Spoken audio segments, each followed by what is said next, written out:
Polarisation. How it works. Polarisation is about thinking in terms of us versus them. It's totally natural and common. We all belong to different groups, depending on our chosen focus.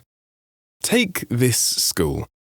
As kids, we're masters in the art of us against them. We are Group 5A, that's us. They are Group 5B, that's them. Even teachers do the same. We are the permanent staff, they are the substitutes. We tend to use labels for us versus them.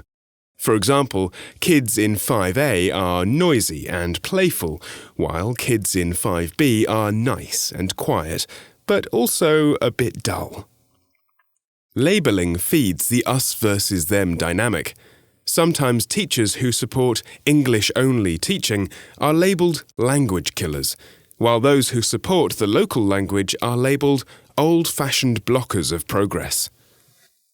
Sometimes managers are labelled calculating and inhumane, while people on the work floor are naive or unrealistic. Us versus them thinking is found all through a school, for example, in safety issues. We, the defenders of privacy, versus the promoters of harsh security, the fans of Big Brother. It happens outside of school too. The parents of kids in 5A and 5B might oppose each other. The locals versus the newcomers. Thinking in terms of us versus them can be light and easy.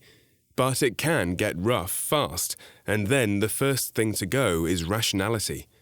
Reasonable arguments don't count anymore. Gut feeling wins out.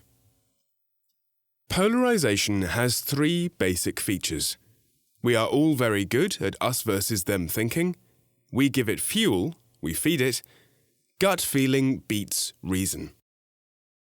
We often confuse polarisation with conflict.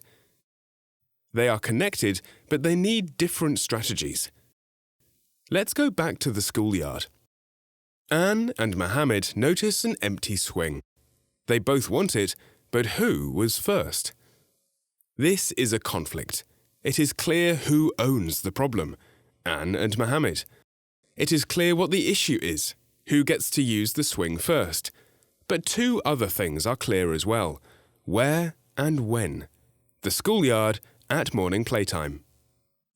Then, what happens? Other kids turn up.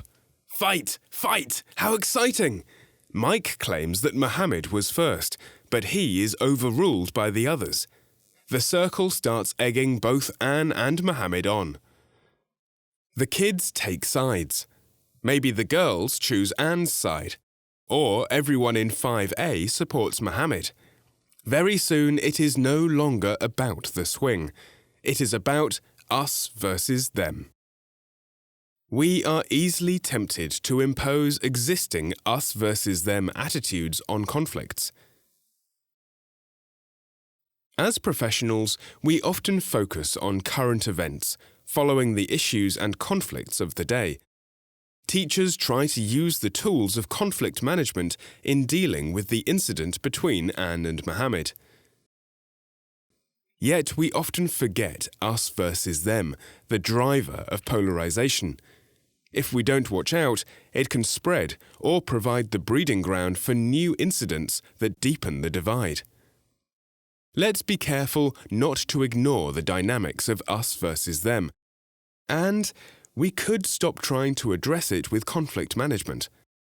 Focusing on opposing identities, bringing them together for talks, may only deepen the us versus them divide. Doing that may fuel polarisation.